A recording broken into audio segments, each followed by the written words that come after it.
So you said that the government was opposed to this and suddenly decided to take this step. Do you think that this decision has been taken in light of the upcoming Bihar polls? No, I don't think so. I don't think that's why this decision has been taken in a hurry. I don't need to comment on whether they took it, when they took it, how they took it. Now they have taken it. We are happy they've taken it.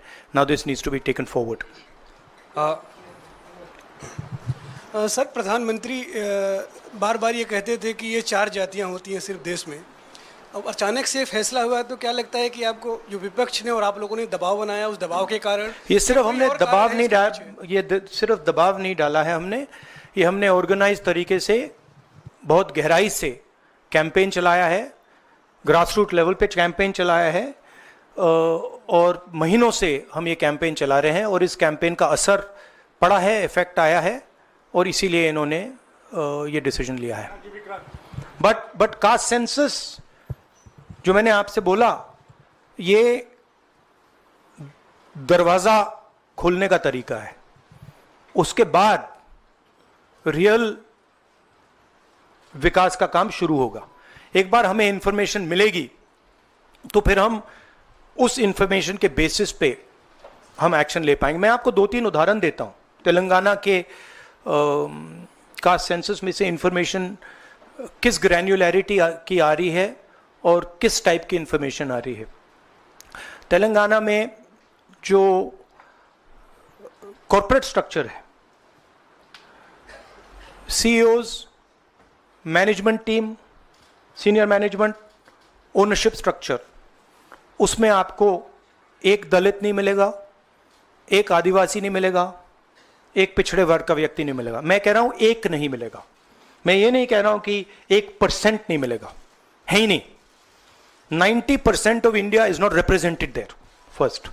Second, gig workers, जहां जिनके लिए हमने तेलंगाना में और अब कर्नाटक में हम कानून बना रहे हैं.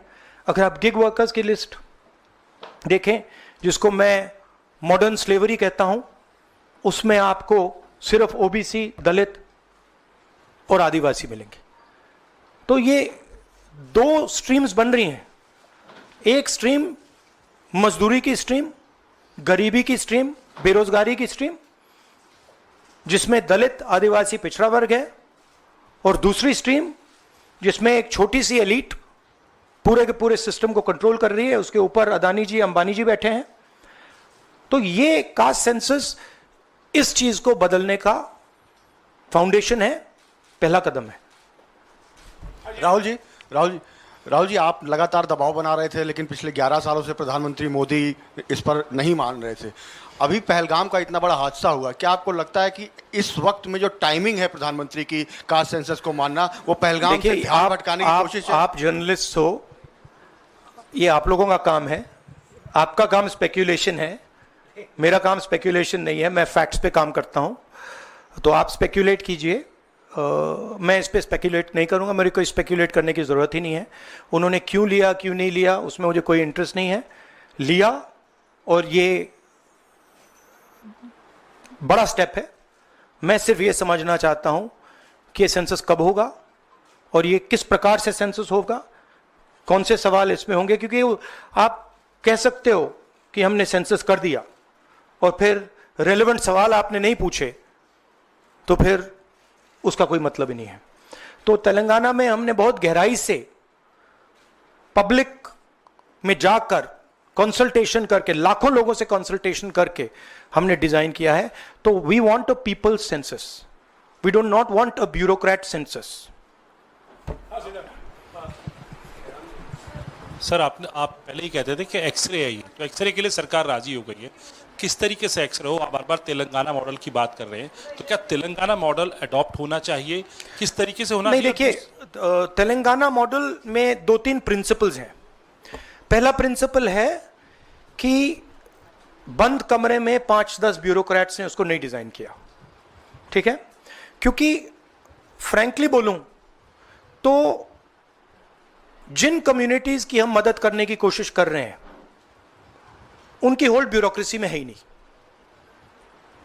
तो हम चाहते हैं mass census, open open technology का सेंसस, जहां हम स्टेक होल्डर से पूछें आपको एक्चुअली डिजाइन में आपकी क्या राय है, आप डिजाइन के बारे में क्या सोचते हो। ये तेलंगाना का फर्स्ट प्रिंसिपल।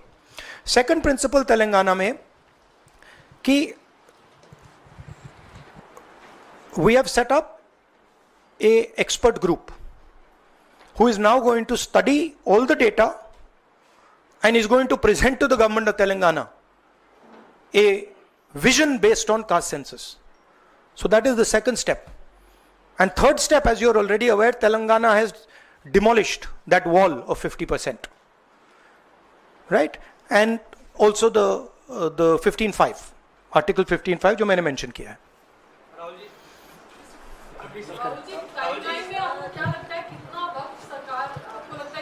मुझे लगता है, मेरी इमीडिएट सस्पिशन है कि ये वो वुमेन्स बिल वाली स्ट्रेटजी टाइमलाइन वाली है, but I hope that better sense prevails.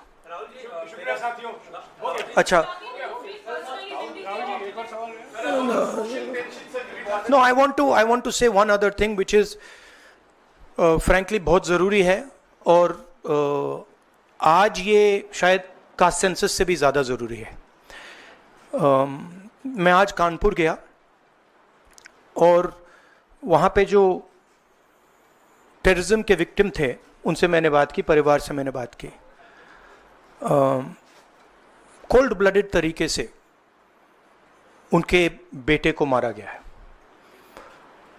बिना मर्सी के।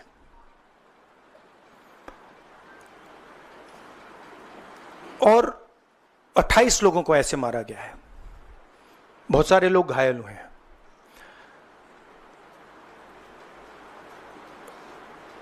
मैं इस पे कमेंट नहीं करना चाहता हूं ये कैसे हुआ। मैं सिर्फ ये कहना चाहता हूं कि जिन लोगों ने ये किया है, जो भी हैं, कहां भी हैं, they have to pay for this, and they have to pay for it properly, not in some half-hearted way, ऐसे आलतू फालतू तरीके से नहीं। they have to pay for it properly, कि इनको याद रहे कि हिंदुस्तान के साथ ये नहीं किया जा सकता है। हमने क्लियरली ऑपोजिशन की और सरकार की मीटिंग में क्लियर हमने लाइन दी है, यूनानिमस लाइन, कि जो हुआ है एक्सेप्टेबल नहीं है। और पूरा का पूरा ऑपोजिशन 100% सपोर्ट सरकार को देगा और दे रहा है। नरेंद्र मोदी को एक्शन लेना है, एकदम एक्शन लेना है, और पूरा का पूरा विपक्ष उनके साथ खड़ा है। जिन लोगों ने ये किया है, दे हैव टू पे द प्राइस फॉर दिस। जो परिवार है, उन्होंने आप लोगों को मेरे थ्रू एक मैसेज दिया है। एक्चुअली प्रधानमंत्री जी को उन्होंने मुझे कहा कि आप प्रधानमंत्री जी को ये बताइए, तो मैं 28 जो हमारे शहीद हैं उनके साइड से प्रधानमंत्री को आपके माध्यम से मैसेज दे रहा हूं। प्रधानमंत्री जी, उन्होंने कहा है कि हमारे जो बच्चे हैं वो शहीद हुए हैं, हम चाहते हैं कि आप उनको शहीद का दर्जा दीजिए, रिस्पेक्ट दीजिए। ये मैं कहना चाहता था। आप सबका बहुत बहुत धन्यवाद। Thank you. राहुल जी, शुक्रिया शुक्रिया शुक्रिया शुक्रिया Rahul. We are saying, I am saying that 28 people have been killed in cold blood. Okay? It is pretty clear who is responsible for this. The people who are responsible for this must pay a price. The Prime Minister has to take action. Right? And the action has to be clear and it has to be strong, without any confusion. The Prime Minister must not dilly-dally, must not waste time, must make it very clear that India is not going to tolerate this type of nonsense. So he needs to act. That's what I'm saying. He can act in whatever time frame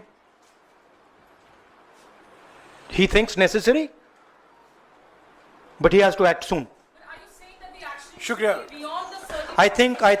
I think you heard what I said. Yeah, shukriya, shukriya. I think you heard what I said. I said, let me speak.